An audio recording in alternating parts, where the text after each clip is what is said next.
Ibihe byiza kuri mwebwe bakunzi ba Kaboss Fabrice, nongeye kubaha ikaze kuri YouTube channel yacu. Hari hashize iminsi tutabonana, ariko uyu munsi nagarutse. Ngarukanye iki rero? Ngarukanye content enye zidashobora kuba monetize muri uyu mwaka wa 2025 kubera ko zijya kure y'amategeko n'amabwiriza nyine ya YouTube.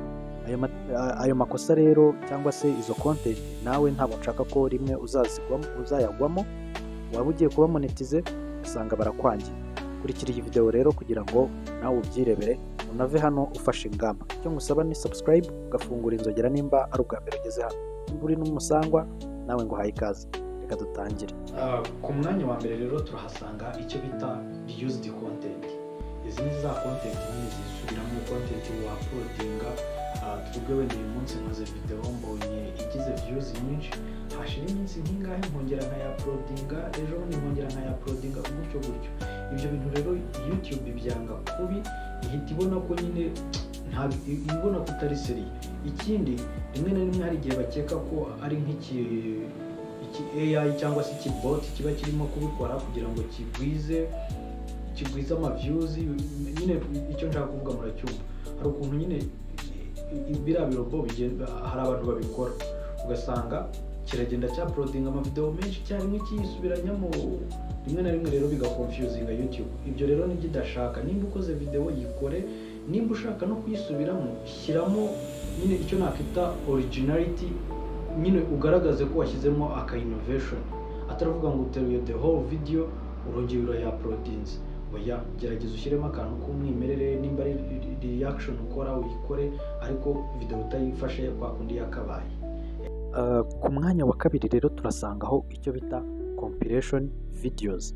Izi ni za video rimwe na rimwe ujya kubona ukabona wenda umuntu yafashe compilation y'utu video dusekeje, agafata utu video twinshi wenda yakuye nko kuri TikTok, akatwegeranya utu video tugiye dufite umunota umwe, amasegonda, akatwegeranya tukavamo video y'iminota wenda 20 cyangwa 15.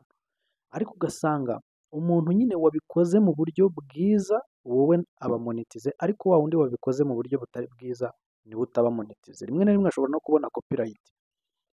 Uburyo bwiza rero bwo kubikora ni ubuhe? Mbere na mbere kugira ngo tumenye uburyo bwiza, ese ububi bwo ni ubuhe? Uvuga ngo ububi bwa mbere ni kwa kundi ugenda ugafata video uko yakabaye uyikuye kuri TikTok, ugahita uza ukazegeranya domburi ugahita ukubita kuri YouTube. Ibyo bintu ni bibi cyane. Kwa kundi ukagenda ukayiteruraho ikiriho na watermark ya TikTok cyangwa se na Instagram, wapi. Navuga ngo ikintu cya mbere ugomba gukora, ugomba kugenda ukadownloadinga ziriya video zidafite icyo bita watermark, zitariho ya logo. Warangiza ukazegeranya, wamara kuzegeranya ukagenda ushyiramo n'indirimbo, ugashyiramo voice over yawe, nyine ugashyiramo amajwi yawe, mbese ukagerageza kugaragaza ko nawe hari uruhare wagize muri iyo video. Ubwo nibwo buryo bwiza rero. Ndagira ngo nyine mbanyuriremo muri make kugira ngo namwe mutazagwa muri ayo makosa, ejo ugasanga uri kurira mu myotsi nka Bakame banze kukumonetizinga. Reka tujye ku mwanya wa gatatu. Ku mwanya wa gatatu rero turasangaho icyo bita reaction videos. Reaction videos rero ni nka kwa kundi ugenda ugafata video y'undi muntu ariko nawe hari icyo ushaka kuyivugaho. Aha hantu rero niho abantu benshi, aba content creator benshi bakunda kubyigana. Tuvuge wenda arashaka gukora reaction ku ndirimbo y'umuhanzi wenda runaka, akagenda agafata ya ndirimbo yose uko yakabaye, akabanza si ukuyiplayinga we, akayereka aba viewers be bose, ubundi yarangiza akaba aribwo abona kuvuga. Ibyo bintu ni bibi cyane. Nimba mujya mukurikira bano ba YouTuber bakomeye nka ba Kaisenat, ba Show Speed,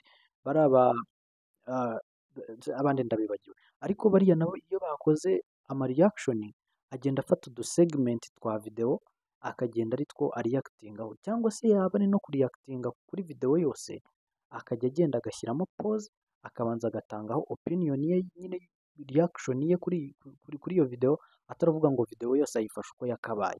Icyo kintu rero nacyo muba mugomba kukirinda. Navuga ngo uba ugomba kugenda ugafata video ukajya uplayingaho uduce, ukabanza ukavugaho nawe uko ubyumva, ukabona gukomeza pana guplayinga video yose uko yakabaye. Icyo nacyo rero mukirinde. Reka tujye ku mwanya wa kane. Ndimo ndagira vuba kugira ngo microphone itanzimana yatse umutuku. Mwanya wa kane rero turasangaho icyo bita controversial content.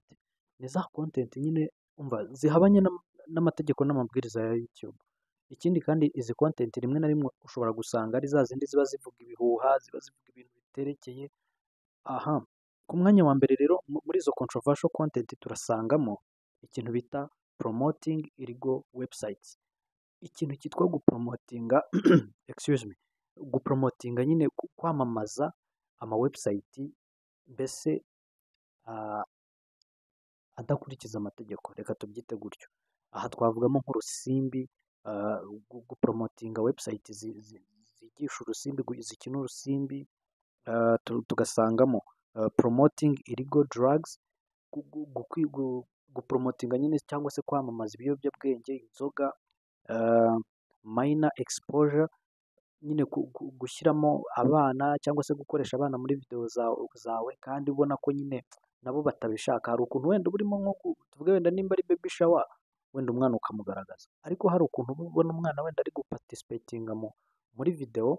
Ikindi kintu kuri YouTube ntabwo biba byemewe ko umwana ajya kuri live stream yawe, niyo yijemo baguha copyright, kuko nyine nibyo ibi ngibi turimo kuvuga. Icyo kintu nacyo muba mugomba kukirinda. Ikindi ni icyo bita nudity, nyine ubwambure, kugenda ukajya kwambara ubusa imbere ya kamera kuri YouTube. Icyo ni sakirirego, bahita bagukubita copyright idafite integuza. Ibyo bintu rero mugomba kubyirinda. Nimba iyi video igufashije, gisharinga undi muntu nawe uzi w'umu content creator, nawe abikurikirane nyine nawe atazagwa muri aya makosa nk'aya ngaya. Ndabakunda cyane, naho ubutaha.